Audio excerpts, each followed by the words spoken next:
دیکھیں جی، مسیحیت کا جو سب سے امتیازی ایمان کا جو حصہ ہے، جو جی جز ہے، وہ دراصل مسیح یسوع کا مردوں میں سے جی اٹھنا ہے۔ جی باقی تمام چیزیں جو ہیں وہ ثانوی حیثیت رکھتی ہیں، اور یہ آپ کو خطوط میں ملے گا، اعمال میں ملے گا۔ رسول بار بار اس چیز کی اہمیت کو ہمارے سامنے رکھتے ہیں کہ بنیادی چیز جو ہے وہ دراصل یہ ہے کہ مسیح یسوع مردوں میں سے جی اٹھا ہے۔ جی دنیا میں مسیح پہلا نہیں ہے جس نے یہ دعویٰ کیا کہ وہ مردوں میں سے زندہ کرے گا، ٹھیک ہے نا۔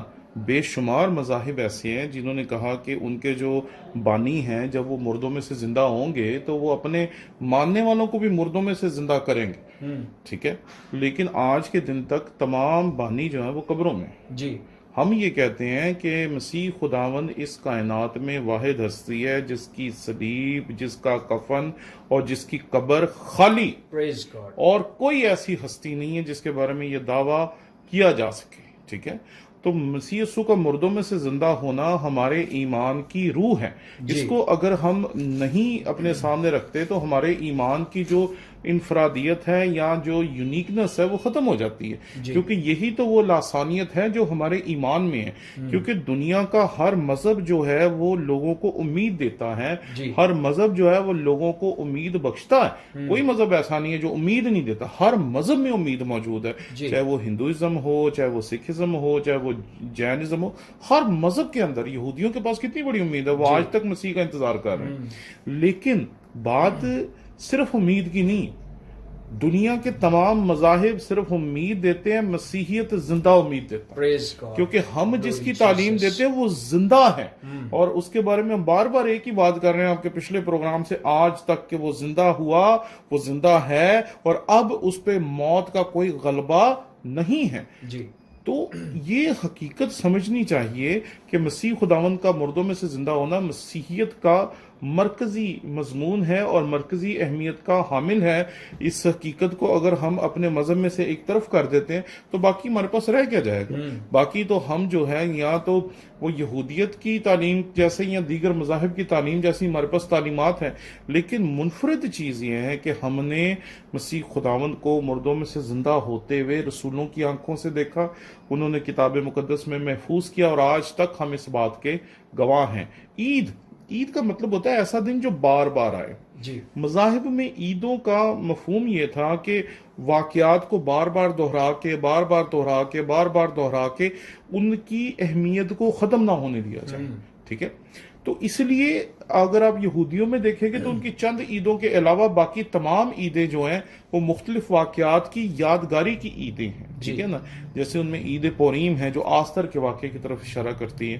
پھر آپ یوحنا کے خط میں عید تجدید دیکھتے ہیں، وہ 4 صدی قبل از مسیح میں جو انطاکس چہارم ہے، جس کو انطاکس اپیفنیس کہتے ہیں، جس نے ہیکل کو گندا کر دیا تھا، اس کے جو قبضے سے جب ہیکل کو چھڑایا تو ہیکل کو دوبارہ پاک کیا گیا تھا، اس لیے اسے عید تجدید کہتے ہیں۔ اور جیسے ان کی نئے سال کی عید ہے، وہ نئے سال کی یاد دلاتی کہ کس طرح خدا نے سالوں کا آغاز کروایا تھا۔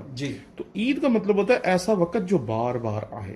تو ہم جب اس عید کو مناتے ہیں تو ہم سال میں ایک دفعہ نہیں مناتے۔ یہ ایک بڑی منفرد چیز ہے جو میں نے پچھلے سال سیکھی تھی، اور آج آپ کے ساتھ بھی میں یہ بتانے کی کوشش کروں گا۔ یہ جو عید ہے یہ ہم ہر سال نہیں مناتے۔ دراصل رسولوں نے جب اس عید کی اہمیت کو سیکھا تو انہوں نے اس عید کو منانے کے دن کو ہی دراصل اپنی عبادت کا دن بنا دیا۔ مسیح یسوع اتوار کے دن مردوں میں سے زندہ ہوئے، سبت سے اگلے روز۔ تو انہوں نے جب کیا تو اگر ہم کرنتھیوں کے پہلے خط اس کے 16ویں باب کو دیکھیں تو یہاں آپ کو دوسری آیت میں ملے گا، ہفتے کے پہلے دن تم میں سے ہر شخص اپنی آمدنی کے موافق کچھ اپنے پاس رکھ چھوڑا کرے تاکہ میرے آنے پر چندے نہ کرنے پڑیں۔ پھر اگر آپ اعمال کے 20ویں باب میں دیکھیں گے تو آپ کو پتا چلے گا کہ ابتدائی کلیسیا جو تھی انہوں نے شروع میں تو انہی طریقہ کار کو اپنایا تھا جس طرح وہ یہودیوں کے ساتھ چل رہے تھے، لیکن جب روح القدس نازل ہوا تو پھر روح القدس نے ان کو تحریک دی کہ ہمیں دراصل مسیح خداوند کے مردوں میں سے زندہ ہونے کے دن عبادت کرنی چاہیے. تو یہ جی. کلیسیا کا اعلان ہے ہر اتوار کے دن Praise کہ God. یہ وہ دن ہے جس دن مسیح یسوع مردوں میں سے زندہ ہوا تھا. تو ابتدائی کلیسیا نے جب اتوار کے دن کو عبادت کا دن مقرر کیا تو اس کا مفہوم یہ تھا کہ ہم اتوار کے دن کو منا رہے ہیں. یہ وہ دن تھا جس دن مسیح یسوع مردوں میں سے زندہ ہوا, جی. جس دن دعووں کی تکمیل ہوئی, ان دعووں کی جو اس مسیح خداوند نے اپنی زندگی میں کیے, ان وعدوں کی جو نبیوں کے وسیلے سے خدا نے کیے. جی. تو یہ دراصل حقیقت جو ہے یہ دوہری ہے.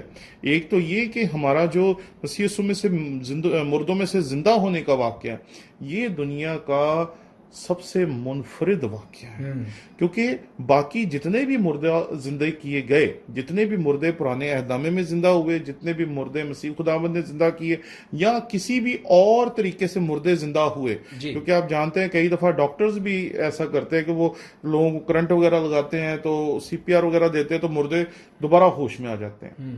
تو جتنے بھی مردے اس دنیا میں زندہ ہوئے وہ کچھ عرصے کے بعد اس دنیا سے دوبارہ رخصت ہو گئے, دوبارہ مر گئے. ایک ہی ایسا ہے جو جب قبر سے نکلا تو اب وہ دوبارہ موت کے اختیار میں نہیں ہے, وہ موت کے اختیار سے باہر ہے. اور دوسری چیز کہ ہمیں اس دن کو نہ صرف سال میں ایک دفعہ منانا چاہیے, بلکہ خدام ہوتے ہوئے ہمیں ہر اتوار اپنے لوگوں کو بتانا چاہیے کہ آج کے دن جو ہم منا رہے ہیں یہ صرف عبادت کا دن نہیں ہے, بلکہ یہ اس حقیقت کو یاد دلانے کا دن ہے کہ اس دن مسیح خداوند مردوں میں سے زندہ ہوا.